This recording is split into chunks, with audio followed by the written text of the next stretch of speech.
Way We Are, Ideas for a Better Nigeria is a book on the Nigerian political, economic and social situation written by Sir Jonas Odocha, an earth scientist who was a former group general manager of the Nigerian National Petroleum Corporation (NNPC). The book has attracted wide attention locally and internationally. In this 1 hour, we'll bring you high points of launching of the book in Abuja, Nigeria on December 6, 2012, the relaunch at the Nigerian Embassy, Washington, D.C., April 24, 2013, a dinner book presentation with family and friends in Maryland, USA, and an incisive, exclusive discussion with the author in his home in Abuja. I am Victor Nwora Aghadi, privileged to narrate the story. I did not go out to write a professional book, but I felt I should compile all the essays I've been writing over the years into a book form. We as Nigerians must get back to our roots with regard to value systems. In the past, we had cherished values, but these are gradually deteriorating, if not vanishing. For a younger generation, if you don't let them know what Nigeria used to be, they will think that Nigeria has been like this all along. So this book really looks at various issues, and it discusses value systems, discusses the way we are, and then proffering ideas so that Nigeria can really move forward. People have been talking about courage to write or courage to say something. I think when your spirit directs you to say something or to write something, just follow that path of wisdom. Sir Jonas Odocha, author The Way We Are, Ideas for a Better Nigeria, consistently speaking on different occasions on the motivation for him to compile his essays over the years into a book as being the need to inform the coming generation that the rot in the system has not always been like that Nigeria has had cherished values.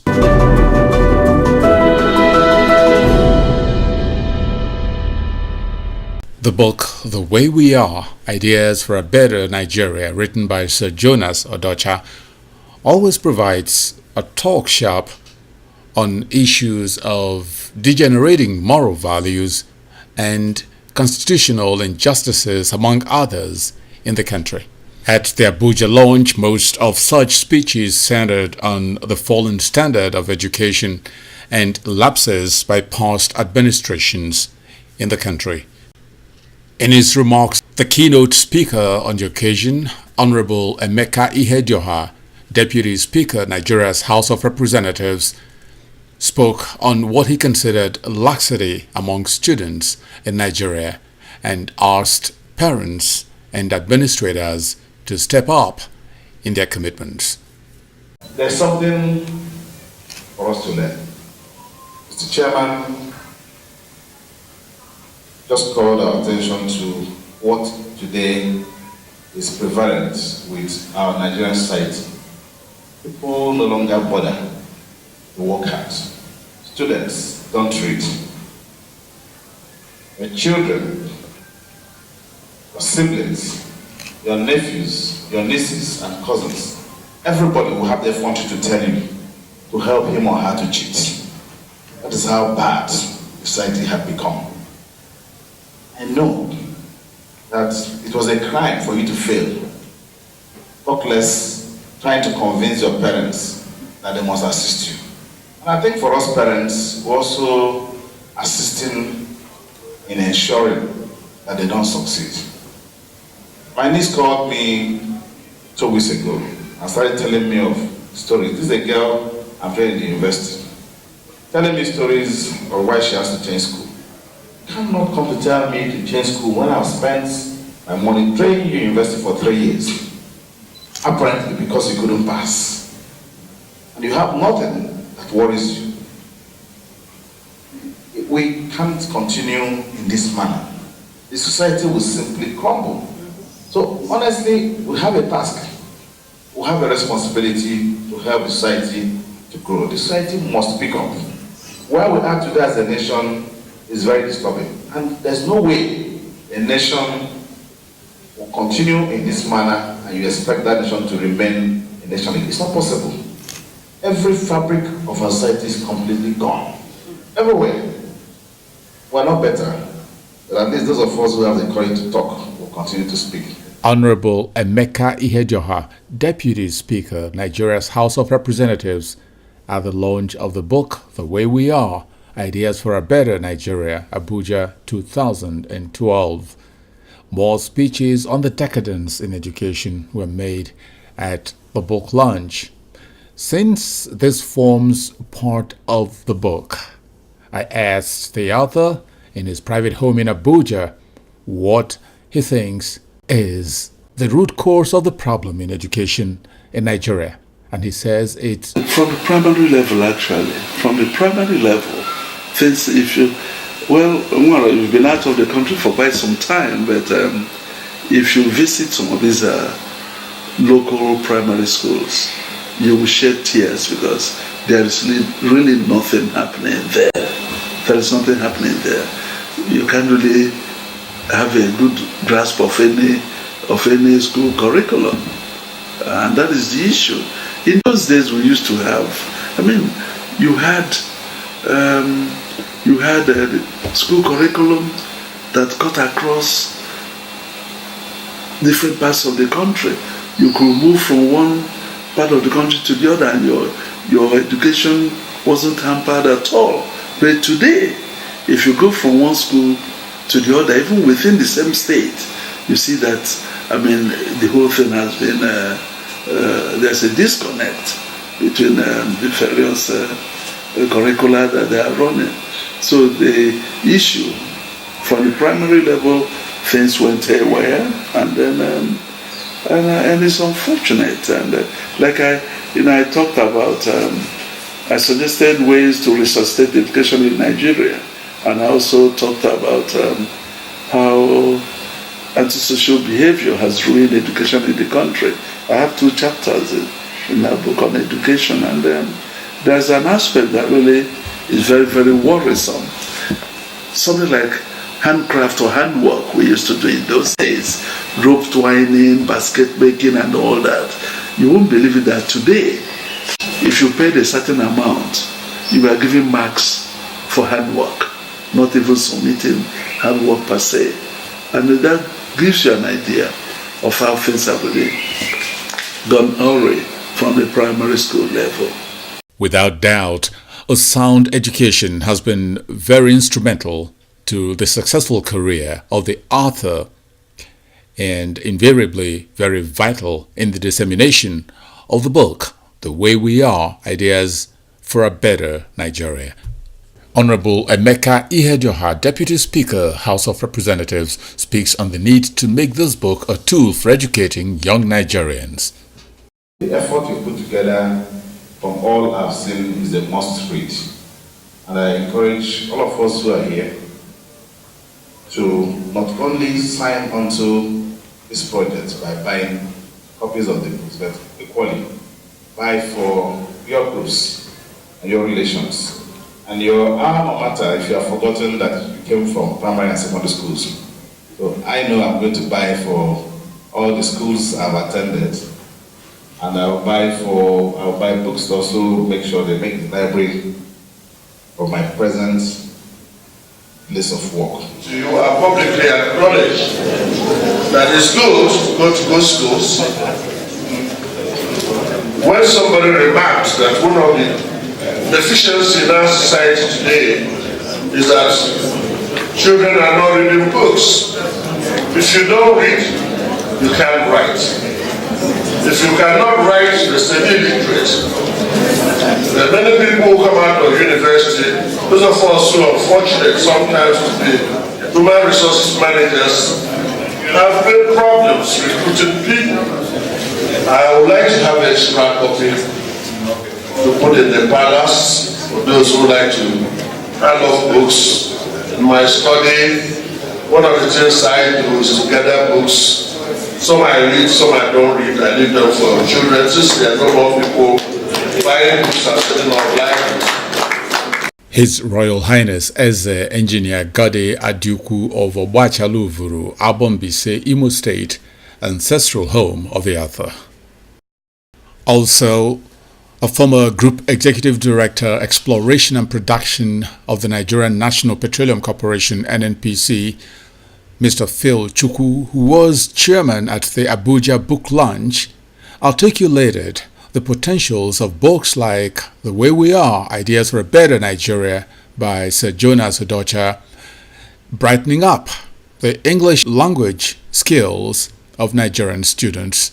Talking about books, in our midst we have a very well-renowned author, Professor Ezigbo. Never met her before, so I usually read about her. And I'm glad today I have the opportunity of seeing her for the first time. You're welcome. Talking about how Nigeria can be fantastically transformed. But it takes a courageous man to put that down and present it to the public and to the world. It used to be that people who wrote good ideas or how to transform society were locked up. But we are happy today to have democracy. You can write so long as you don't insult people. You write nicely so that the younger ones will learn about our history, our culture, our religion, etc. And also improve on the mastery of the English language. That brings me to a point. The type of education we have today. I was researching on the decline in education in our country, and a professor who wrote a paper concerning this matter said that in 2010, only 23% of people admitted into our universities had credits in English and mathematics. And that's worrisome, which means there are people in our universities who didn't pass English, who can't write or speak English very well. And when I presented paper and I referred to this in the university environment just recently, one of the university teachers said, but in China and Japan, we write and discuss in their own languages. Why must we pass English to go to university? And I asked him, in my language, Igbo, I don't know how many colors we have, probably white and black. The others will be oba, that's red. So if you are a scientist, how would you describe things? So you have to learn the language of those who introduce us until we develop our languages to a level where we can use them. The book reviewer, Professor Akachi Ezigbo of the Department of English, University of Lagos, herself a celebrated author, described the book as unique. She highlighted qualities that make the book by Sir Jonas Odocha a great read. This 265-page book of 27 chapters held me spellbound for 2 days. The book is illuminating and of profound relevance to the present moment. It is a gripping read and should be made available to every Nigerian and to lovers of Nigeria. Jonas Odocha has a compelling style that draws the reader like magnet. But perhaps what is so amazing about the book is that though the subject matter, Nigeria and the challenge of nationhood, is a serious one, the reader derives great pleasure going through the book. This is largely a result of the author's style, a combination of humor and a type of native intelligence that I have encountered only in few writers who have written about the same subject.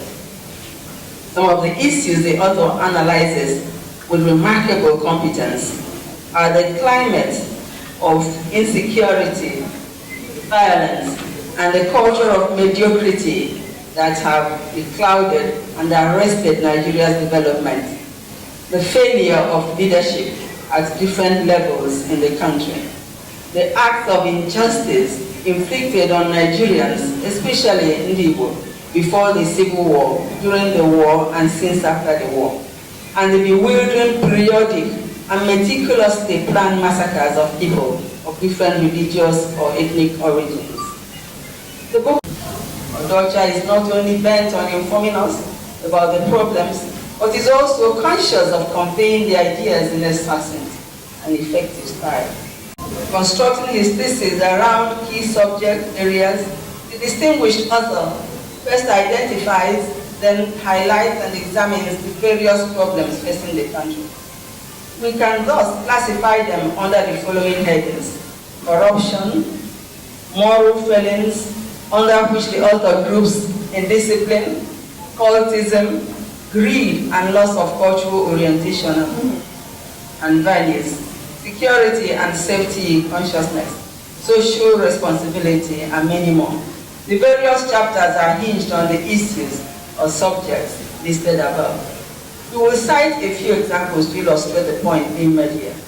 On the theme of morality, the author observes that Nigerians see oaths of office and swearing in as mere rituals, but they have no moral obligation to abide by the oath. In addition, probe panels are usually set up to investigate corrupt acts, but no one is ever convicted or found culpable. The functions of the book presenter, Honorable Justice Dr. Ngozi Okaizabo, was another important highlight of the Abuja launch of the book The Way We Are, Ideas for a Better Nigeria. After an impressive presentation of the abstract of the author, Justice Okaizabo made these endearing remarks about Sir Jonas Odocha. The book The Way We Are, Ideas for a Better Nigeria, is as described: very hilarious, educating, captivating work. And I would also go ahead to say it's really impeccable to have this piece. I was privileged to have a preview of this wonderful piece of work. And I recall Sir Odocha, who I call Ross, and the beautiful wife, whom I call the Big Six, sending electronic copies of his articles to me, which I always derive so much joy in reading. At some point, I had to ask him to start compiling all his work so that others would also enjoy and benefit from his style of writing and the message it conveys. It was a very refreshing and innovative book to read. It is rare to find a book that by the time you have read through it, you are sorry that it does not become monotonous. It keeps going on and on and on. But the book, The Way We Are, is a book with a difference. It's one of those rare books. It literally captivates you with some of the characters used to convey the messages. And I would recommend this book to each and every one of us seated here to take home and to take to their fellow friends as well.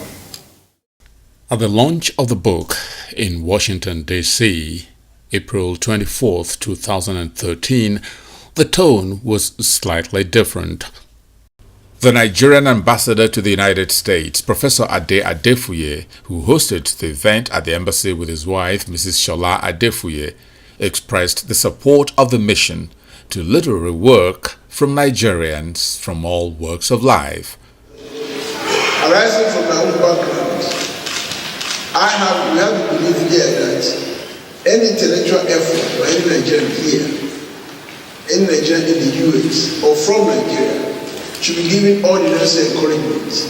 And therefore, it's a long-standing policy that first we open our embassies buildings to individuals, organizations who in any way they are involved in a project that fits with our own objectives, and is one of the objectives for which the mission was established. So as our own mayor said, we're launching quite a number of books here. The essays written by Joe spans a cross-section. I read the book, I read parts of it, I did not finish completely. I read parts of the book. It's a summary of what is happening in Nigeria and some kind of suggestions on the way to move things forward. We need the country, we need to examine ourselves, see where we're coming from, see where we are, in order to be able to know where to go. Professor Aghadi stated that in view of the fact that Sir Jonas Odocha, in writing his book, actually preferred solutions to the myriads of problems that he identified about the country. His book will be presented to visitors to the embassy who want to know more about Nigeria. We are going to buy copies of the book in this mission, and we are developing a library, and we shall be able to use it as give it to when people come there. We give them certain publications of Nigeria for them to be able to know more about their country, and that's what I'm going to do. The ambassador enumerated some of the problems identified in the book. Joe made some really suggestions, asked some pointed questions. Why is it that we are producing so much oil, and yet we have fuel shortage all over the place? Why is it that in spite of the oil we are producing, our refineries are not working? Why is it that we live in poverty in the midst of plenty? Why is it that with all the resources God has given us, we are not able to marshal those resources now to make life more comfortable for our people? Why is it that Nigeria, as a country that gave palm products to Malaysia in those days when we first started, we are not importing palm products from Malaysia itself to feed ourselves? These are suggestions, these are questions that you can only hear from a discerning mind, and we concrete views, suggestions on the way forward. And that is why we encourage intellectual pursuits, intellectual rigorous questioning, intellectual attributes, intellectual activities that can make life more comfortable and ginger us up to look for ways to make our country better. Again, in an earlier exclusive interview with Sir Jonas Odocha in his home in Abuja, he touched on some of the issues concerning the oil industry, where he worked for many years and retired as Group General Manager in the NNPC. He now talks about what he considers as some of the panaceas to the prevailing problems in the oil industry in Nigeria. If you look at the time petroleum became the major revenue earner for the country, that's in the 60s, because prior to that agriculture was really the mainstay of the economy.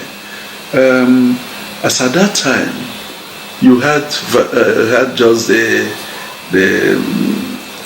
international oil companies, or what we call the IOCs, and then by early 70s, by 1971 through 72, 73, then you had the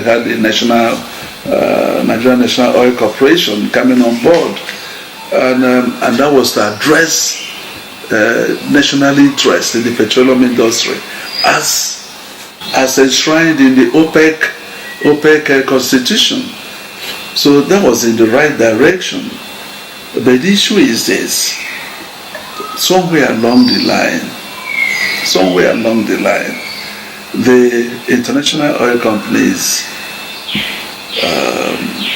started to influence government policy with regard to Nigerianization or even expatriate quota and stuff like that, and that started influencing training of Nigerians in the industry that really delayed Nigerians taking over the operations of the business. But really the main issue, the main problem has been with getting value out of the God-given crude oil we have in the country. And how do you get value from that? That is being able to produce and refine and get quite a number of products. And if you recall, as at 1965, when the first refinery was built, I mean, we are able to have quite a number of products to serve Nigerians. And over time, in the late 70s, other refineries were built and maintained by Nigerians, together with the foreign partners that built them. But you discover that from the late 80s and early 90s, when politics came into it all, maintenance of refineries became a taboo, and then with politicization, refineries were no longer being maintained, and then people discovered that it was more lucrative to import products, and that led to the refineries being moribund. And then at the moment you started laying emphasis on importation of products, it became an all-commerce affair. And the moment you have that type of situation or scenario, crooks will get into the system, and that is what has led to what was discovered last year, that a lot of companies claimed to have imported products and they were paid without bringing in anything. So that has really affected the position of the industry. And the other thing is the transformation going on. And you see the petroleum industry bill, after about 10 years, is still in limbo because the politicians haven't really understood the import of that bill. And so we're having a setback in that direction. And then finally the issue of gas utilization, because in this country, if you come to think about it, we really have more gas than oil. And gas is the in thing. Gas is cleaner, I mean, it's environmentally friendly, it's cheaper, and it even burns better. But fortunately, the NNPC had come up with a gas master plan, which is being addressed now, and it's all part of the PIB. And these are things, once the bill is considered, that Nigeria should really have a turnaround in the area of petroleum. Otherwise, we'll continue beating about the bush, because petroleum should really give us what we need in this country.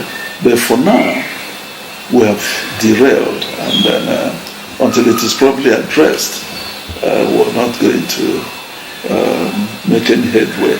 Since in fact we've abandoned the solid minerals, we're only collecting taxes, royalties, and all that from crude oil, and then so we'll need to pay more attention to petroleum. A book review of Professor Akachi Ezigbo of University of Lagos was presented to the audience at the Washington, D.C. presentation of the book by sister-in-law to the author, attorney Akakbunwa Mbalewe Onoha. And after that, the author and oil industry expert, Sir Jonas Odocha, said he had to make a recourse to morals, values, and what he called wisdom from above in his book. But more importantly, I'm not so worried about the petroleum industry, where I put in my best for 34 years. where we have a production level of 2.5 million barrels a day and a reserve base of over 40 billion barrels. And yet, the country is mired in abject poverty. And I captured one particular chapter, Nigeria and Petroleum, Paradox of Wealth and Poverty. It is a big paradox. Because I know there are countries, neighboring countries, that don't even have up to 1/10 of what we have with regard to petroleum. And you have infrastructural development, good education, good healthcare, and all that. So these are issues I try to raise so that all those who have ideas can add to this voice to make sure that we retrace ourselves to the proper path of sanity. We have 4 refineries which are supposed to handle 445,000 barrels of crude oil per day, and yet we keep importing petroleum products. That is not sustainable, and that is why we've profiled making a conscious effort to make sure that these refineries do work. I recall NMPC, we used to have engineers who were trained in Japan, in Italy, carrying on turnaround maintenance. But as soon as politicians were turned into contractors to carry on turnaround maintenance, everything went away. And that's what we are still struggling with today. 18 licenses were given out for people to build refineries since 2002. But to date, no single refinery has been built except one being handled by Anambra State government, Oriental Petroleum. And you ask yourself, why are these refineries not being built since we keep importing petroleum products? In his remarks at the book presentation in the Nigerian embassy in Washington, D.C., a former central bank governor of Nigeria and federal minister at different times, Dr. Sylvester Ugo, blamed the military for handing over schools to the government from the missionaries after the Nigerian Civil War. He said the decadence in the polity started at that time and stated that emphasis today should be placed on remolding the future generation, and that is young Nigerians. I've not read the book, and so that makes it difficult for me to delve into the content. But I listened to what the author said, and I was impressed. Question of value, which broke down in Nigeria following the Civil War. And that has had terrible effect on Nigeria, especially the youth growing up. There's another thing that followed the Civil War, and that is, before the Civil War, at least in the south of Nigeria, schools, there were schools, most of the schools were managed by the churches and private people. Only very few schools were government run. But with the end of the Civil War, schools were handed over to government that didn't understand how to manage these schools. And that was the beginning of the decay of the value system. There is no doubt in my mind that the problem we have today, we may not do much with regard to those who are grown up, but we should not lose sight of the young people who are coming up.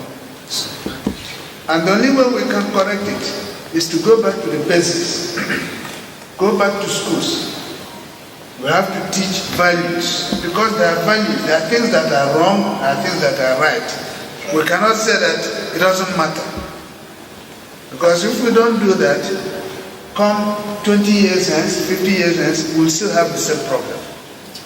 So, much as I very much admire what Mr. Odocha, what he has presented, especially in the area of values, it's my view that we have to look into what are taught in the schools, particularly at the primary level and from there up. Because if you lose them there, you've lost them.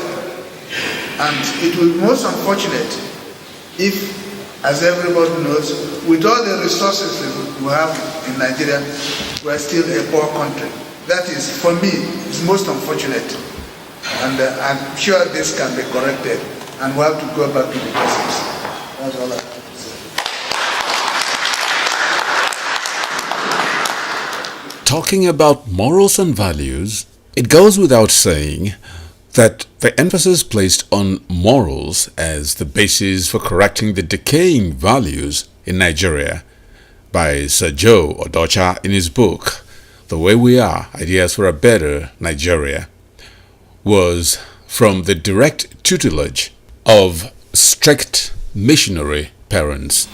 That really molded me from childhood, because in those days missionaries were seen as the messiahs of the society, and having a missionary father and then a teacher mother, who also went through the grill, because in those days wives of missionaries also had special training in one particular college in Obunike, St. Monica's, Obunike, in those it was founded by this lady, Miss Warner, yes, I remember, and they really had a specific mission for wives of missionaries.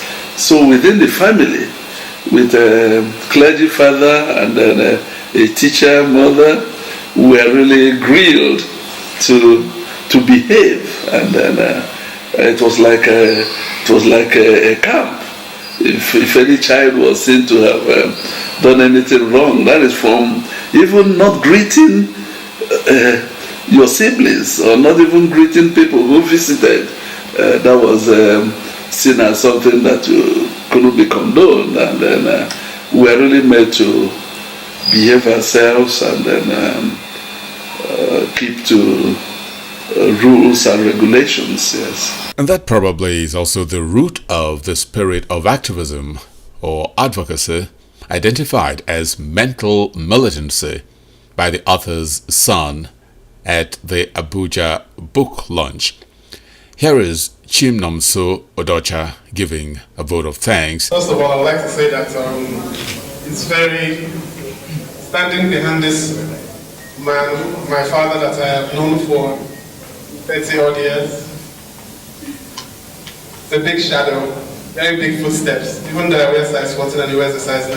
But still, there are very, very big footsteps to follow. I now realize when I read some of the book, some of the art, the writings, the essays in the book, because he shares some of them. I've read a couple of them before they were compiled. I am very proud, and I see where sometimes I get my mental militancy from. Because a lot of conversations we have about this, our country, Nigeria, I tease my dad that, let's say his generation failed us, because there are a lot of us, we've always heard that the children are the future of tomorrow, the leaders of tomorrow, but we have seen that we have been recycling our leaders.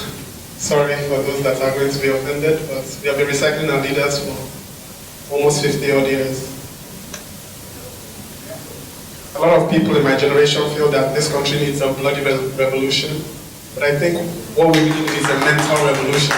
It's a mental revolution. Blood does not solve everything. Nigeria is a very big country, and I'm very happy that my father wrote this particular book, because it's a memoir. I don't get a lot of time to spend with my father. I live in Lagos, he's in Abuja. I studied in the US, he was in Nigeria. And memoirs like this, to me, are the most precious heirlooms that any child can receive from their father, because it's something you can work on. They say you don't know where you're going to if you don't know where you've been. I was not born in the 60s, I'm a Generation X baby. And when we read some of these things, when we read some of the words, we say, okay, could Nigeria be like this? Is there any hope for the future? I'm very proud to say that we try things like this. Our generation has become the Facebook generation. We are the software generation. My dad wrote with slates. My child is going to be writing with iPads. But gradually, there's one thing that won't change: the information, the search for truth, and the pursuit of justice, especially in Nigeria. And in a comment at the book presentation in Washington, D.C., younger brother to the author, Dr. Harold Odocha, a surgeon based in New Mexico, averred that making a recourse to the past in solving Nigerians' problem is like a paradox, and rather suggested truth and justice based on the resources of today. I just wanted to make a comment regarding this book because we've gone through this book several times, and to see it in this form is such a joy. And I thought that in reading this the way we are, it seems that Sir Jonas is asking us to look backwards, to reflect on our past, so that we may have a way of looking at things, of going forward.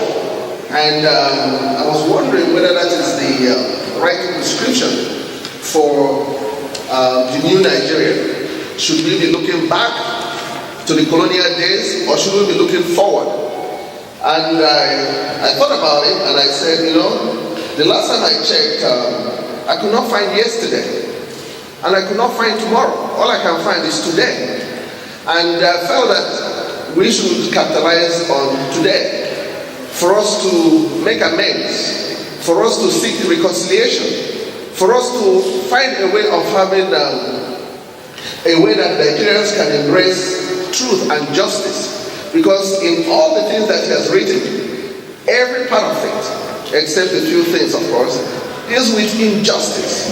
And I feel that if it is possible for us to embrace justice and truth, in fact create a truth commission that can look at issues that affect Nigerians, especially the way that things have been going on over the years, it will be a good thing for us, because without truth and justice, we cannot form a viable, vibrant, fertile Nigeria. Without truth, you cannot even trust the naira you have in your pocket. You cannot even trust the person who's sitting next to you. And I think that there has to be a way for us to embrace truth and justice. And I'm happy that this book did illustrate the fact that justice is a very important key element. Frustration is endemic in Nigeria. A lot of people are dying from stroke, dying from problems that deal with hypertension and just dealing with the environment. And I think that somehow we have to look at going forward. And how do we go forward? We can only go forward from learning from where we are today. Here we are. This is where we are. We have to move forward from there. But how do we do that? And this is why we have to read this book, so that we can dig deep into the aquifer of the nourishing waters that are deep down there, so that we can move forward. Nigeria has great potential, but it is us working with today, not yesterday, not tomorrow, but today. Dr. Harold Odocha, kid brother to the author, who flew in from the southwestern state of New Mexico to Washington, D.C. for the book presentation.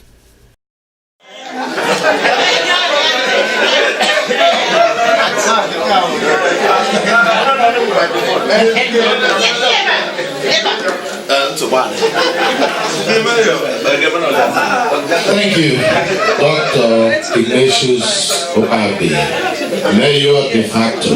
Ladies and gentlemen, let's put our hands together for Dr. Oghadi. And such was the congenial and cordial atmosphere that pervaded the book presentation and dinner in Glendale, Maryland, April 27, 2013. The mood was set by Dr. Ignatius Oghadi, popularly called Mayor, who did the traditional breaking of colonnade. Chief religious and your wife Laura, Biko, Oja Unu Yengi Bonilva, Ibita Batego Zoya, Chineke Bidolian Majimaj. Amen. I am a dead of Ranada Oja. I got that a woman. Amen. Tati Motutama Edema. He said, Tati Motomo. Emotomo. Here's one. Here's a house organ. Because our house social security I want in Nigeria. Really? Because Tuga can take it, not I will. You know. Oh, when they no one knows that I know. I am from. So, Nayoku, Sir Jonas Odacha. I can't eat the Daku, Chineke, you did. Yanya Kidekwa and Kedemo. Emma, in here, Bassa Nigeria, on you put daily, on Yente day, more wine a day, more okay day, a home goes. Because he get it, I was all. Yada Brandy Boma, then the Yoruba, then the outside. Then no one know how to. Also, I have Muji, and I away from you. I don't know if you understand what I'm saying. You understand? I have Muji, and I away from you. That's right. So, big one down. Oh, yeah, Chineke and anyway. God goes here and Jesus Christ on your mind. Co-host for the evening and brother-in-law to the author, Chief Remi Onoha, gave a background of the writing vocation of the author, Sir Jonas Odocha.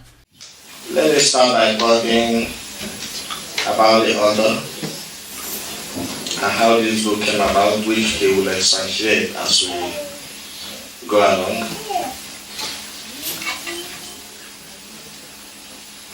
Sir Joe Odocha, if you live in Nigeria and you read the newspaper, sometimes he writes for some of the Nigerian newspapers, very meaningful article. He discusses national issues, national debates, issues of interest. And from this came a series of articles that he picked from his archives from his days of the secondary school. When he was a member of the Literary Society, he was involved in leadership. By the way, Dejo is a product of Government College, Owerri. This evening, we are celebrating a great book. And this book is The Way We Are. Like the MC earlier said, Dejo did not just write this book. He gave you ideas or recipe or recommendations or things that will help you get out of the situation you find yourself. Like I said earlier, our journey has been that of Tumbon, and now we want a way forward. This book has a very wonderful chapter that touched me, where he talked about pensioners in Nigeria. These are forgotten populations. But it takes a humane spirit to remember these people. It's just like remembering the wounded soldiers of Biafra. Chief Remi Onoha, who with his wife, attorney Akabonwa Mbalewe Onoha, hosted family and friends for the book The Way We Are, Ideas for a Better Nigeria, in their Glendale, Maryland home. And the author did speak at length at that event, but that was because he was aware that he was in the company of family and friends, and according to him, it was the time to tell ourselves the truth. But to start with, we're going to take 2 points that he made, which I consider the remote and immediate course of publishing the book, The Way We Are, Ideas for a Better Nigeria. First, the remote reason for writing the book. But there was something that happened in 1998 that really made me insist that over time I would let Nigerians know that we can't continue this way. While we were living in Benin, NNPC Benin, a brother of ours working for Central Bank, a manager died, and we went for the wake-keep. I don't want to mention where this thing happened, but it happened in Igbo land. But I didn't say it in Abuja, and I didn't say it at the embassy, but I'm saying it because I'm here with my own brothers and sisters. We were at the wake-keep. By 12:30 to 1, we were all sleepy, and then we retired. So first we were sleeping on couches and all that. Then suddenly there was pandemonium, there was so much shouting. We all got up and we were wondering what happened. Only to discover that 2 young boys had gone to the man lying in state, and they were pulling off his shoes to take away. Because Central Bank bought very expensive shoes for a man lying in state. From that day, I made up my mind that Nigeria had really gone down the pit. And I was waiting for an opportunity to put some of these things in writing so that the children growing up today wouldn't think that was what used to happen in the past.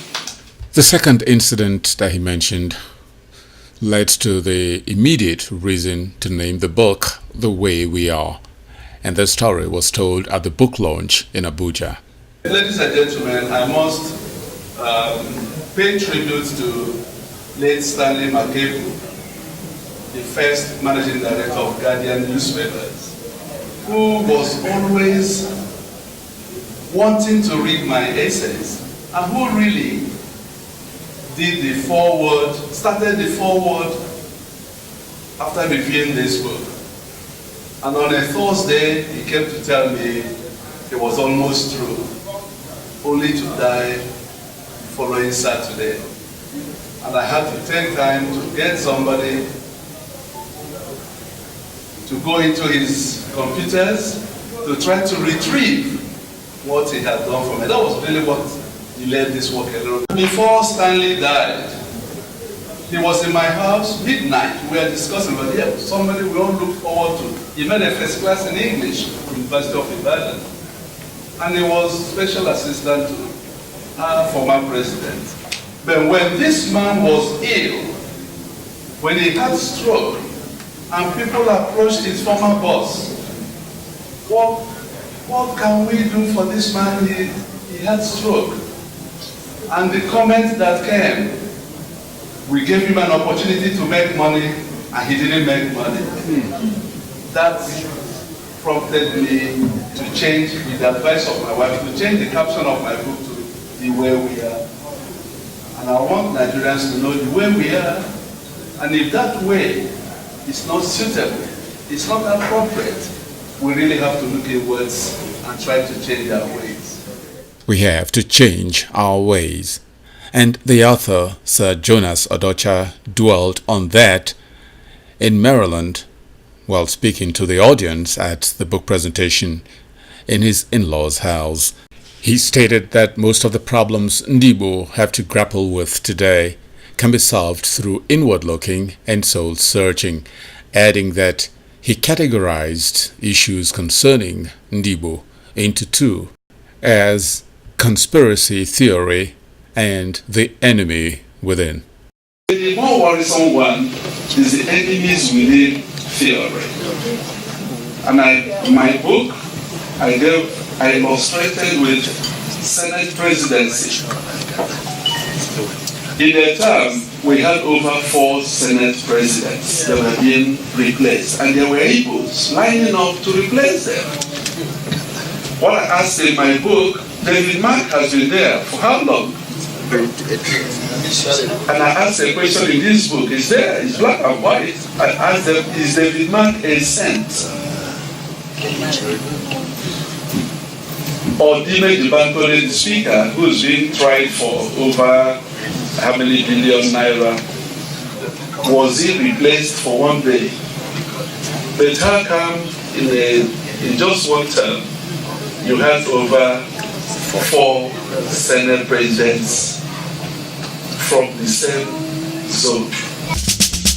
The Way We Are, Ideas for a Better Nigeria is a book on the Nigerian political, economic and social situation written by Sir Jonas Odocha, an earth scientist who was a former group general manager of the Nigerian National Petroleum Corporation (NNPC).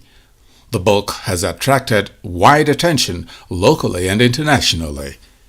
In this 1 hour, we brought you high points of launching of the book in Abuja, Nigeria on December 6, 2012, the relaunch at the Nigerian Embassy, Washington, D.C., April 24, 2013, a dinner book presentation with family and friends in Maryland, USA, and an incisive, exclusive discussion with the author in his home in Abuja. I am Victor Aghadi, privileged to narrate the story.